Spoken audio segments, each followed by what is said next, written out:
the best landing spots for Allen Robinson. So today, right now in this video, first of all, we came up with 6 teams that we think Allen can really take to on a playoff run. In this video, we're going to talk about the New England Patriots, another weapon for Cam, the Philadelphia Eagles, some diversity in their offense, and lastly, the Seattle SeaHawks, a cherry on top of an explosive offense. Dylan, we're starting off with the New England Patriots. Let the people know what Allen Robinson will bring to New England. What's going on, everybody? It is your boy Dylan Matthews and Simone. Jalen Mills is somebody that I get behind. I'm not even going to cap on DeAndre Hopkins. He has the best hands in the league. Played through it. Hobbling on back to the field. Right. I'm saying, when you one of the best teams out there, you know, the other team's division ain't got no choice but to try and get like you. You dig? So let's get right into the video. Let's go. What's up?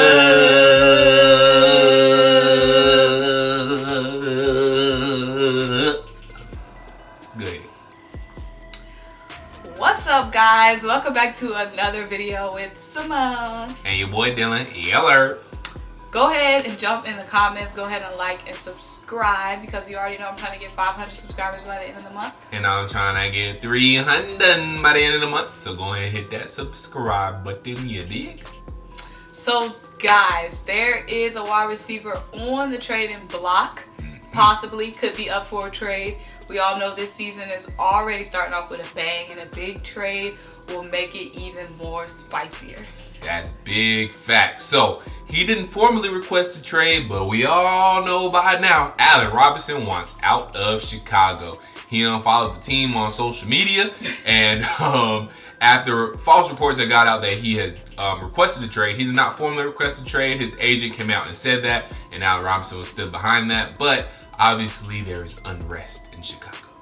So, of course, you know your favorite analysts, your favorite sports personalities, your favorite show in Tough Calls has to bring you guys the best landing spots for Allen Robinson. So today, right now in this video, first of all, we came up with 6 teams that we think Allen can really take to on a playoff run.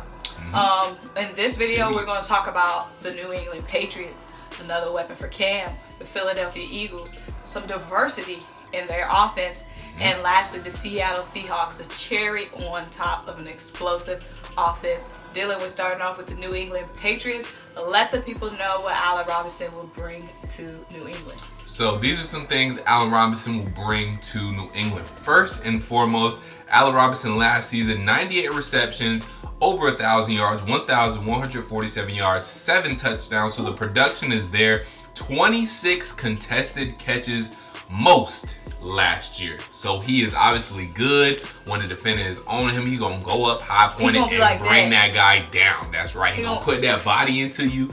Dang, bro, you ain't doing I'm Allen Robinson. Okay, Allen Robinson. Dang, trying to dope our shoulder that way. We gotta tell him what he brings. That's what he brings. He put that shoulder into you that right. See, I ain't had to do it that hard. Just show the people, put a little shoulder. You ain't gotta boom. You know what I'm saying? But anyways, let's keep it moving. God dang, man, I might be injured next to the Man, if you don't read them stats or something. Anyways, since entering the league, only 62% of Allen Robinson's targets have been deemed catchable. Wow. What is that rank? 95th out of 100 qualifiers. Wow. Who had the most deep targets last week in week 1? Ding, ding, ding. You guessed it. Allen Robinson, who was number 2. Deshaun Jackson for her Philadelphia Eagles. I got more.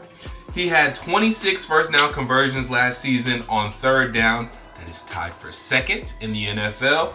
3rd highest graded wide receiver on contested targets last season at 92.7. Again, he's going to get that ball whether the defender is there or not. Okay? Period. And lastly, this is the cherry on top for Allen Robinson being a beast out there. This is the list of quarterbacks and their grade and ranks that Allen Robinson has had to catch passes from in the NFL since 2014. Are you ready for this list? Mitchell Trubisky, 66.1 grade. That's the 40th rank. Chase Daniel, 65.1. That's good for 48th. Yeah, favorable. You think it gets better? No, it gets worse. Worse than Mitch? Blake Bortles, 60.8. That's 58. Like horrible. And last but not least, he came into the NFL catching passes from Chad Henne. 45.3 grade. Now, Alan, I can see exactly why you got out of Chicago. That's 99. Yeah. So, yeah. It's about time he, upgrades. So let's jump into our teams. We're starting with the New England Patriots. We all know Cam can use a big body receiver. Cam had 2 rushing touchdowns in week 1.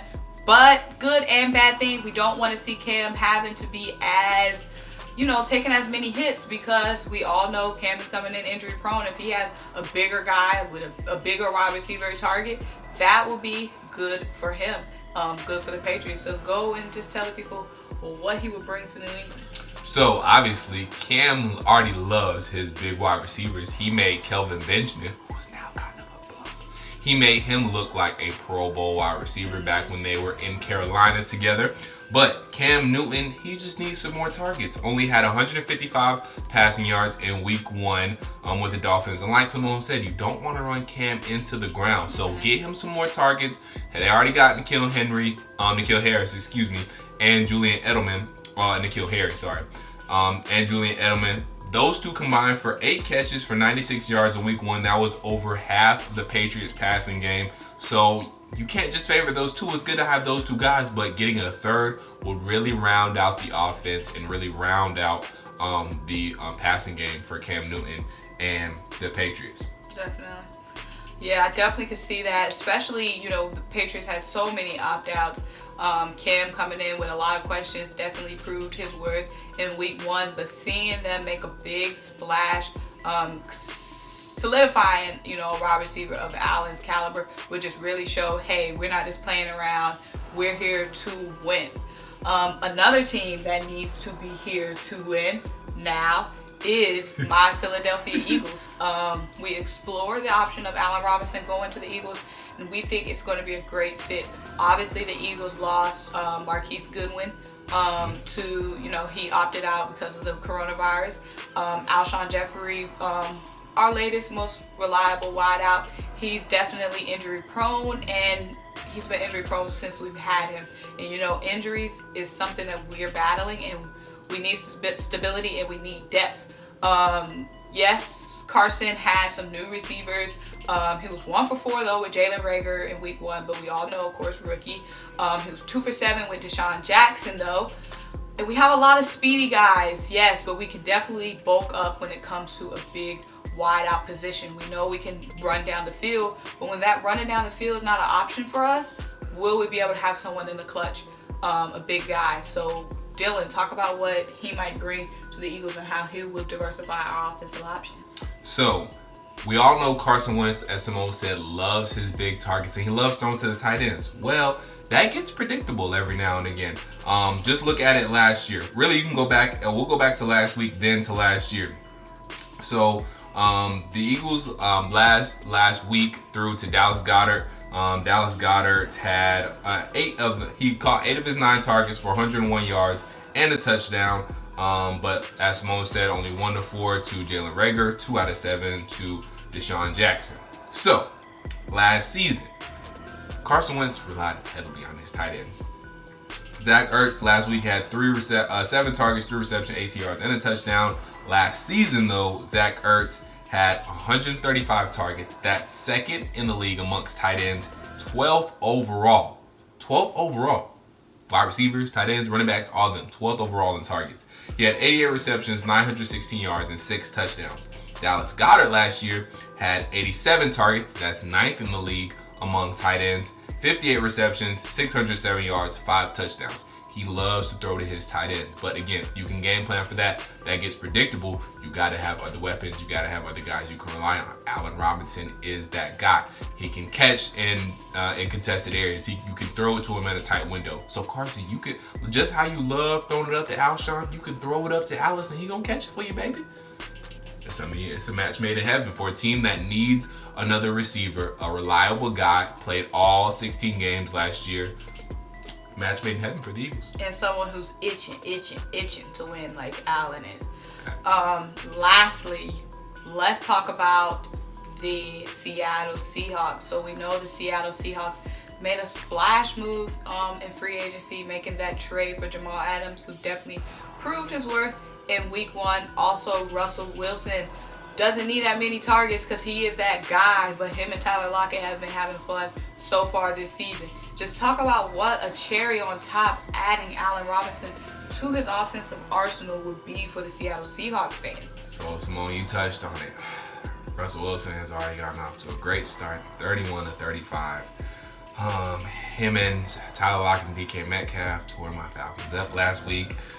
They combined for 12 catches, 187 yards, and a touchdown. No other Seahawk receiver had over 30 yards. So you add Allen Robinson to that mix, and Russell Wilson and that receiving core, that's a hard group to stop. And also, the Seattle Seahawks have always had the identity of wanting to run the football first. So the Falcons knew that coming into week 1 last week. So we played against pretty much trying to stop the run. That was the Falcons' game plan. We did that. We only allowed them 84 rushing yards. But obviously Russell Wilson was able to get off on a young backfield the Falcons have. But not all the teams you face against, which you get in the playoffs, things of that nature, face other teams. Not all the teams are going to have young backfield. So Russell Wilson may not have the day he had against the Atlanta Falcons last week. So adding that other guy, Allen Robinson, opens things up in the passing game, which, if your passing game is going, teams are going to have to start game planning up against that. Defense can't play as heavily up against the run like the Falcons were able to last week. So you add Allen Robinson to the passing game, make that more dangerous. Well, the defense has to respect the passing game more, which takes away some game planning for the running game. Maybe you get the running game going more, and now you become a completely more balanced team. And if the Seahawks become a balanced team with that revamped defense with Jamal Adams, who was an X factor in week 1, that's a complete team right there. If you add Allen Robinson, that is a Super Bowl type of move if the Seahawks make it to get Allen Robinson. That's a fact. So we gave you 3 teams just now who can definitely upgrade and benefit from adding Allen Robinson, who's only 27 years old, definitely in his prime. He's got a kind of sticky situation with his contract because he was hurt when it was time for him to get his first extension. So he only got the 3-year extension because they were kind of trying to figure out, is he going to be healthy? He also wanted to prove himself, but he is a younger guy going into his 3rd contract year just because his 2nd contract year was shorter. But he's in his prime, very young guy, very proven with the busted quarterbacks that we said he had to play with. So let us know, which one of these 3 teams do you think Allen Robinson would fit the best with? The Philadelphia Eagles, the Seattle Seahawks, or the New England Patriots? And also drop in the comments and let us know another team if you think that he belongs on another roster. But go ahead and like this video, go ahead and comment, and go ahead and subscribe, and stay tapped into Tough Calls because you already know we the best out. Just period. Point blank period. We the best out. We top 5 or top 2, but we ain't 2. Top 2 but not 2. Exactly. Bye.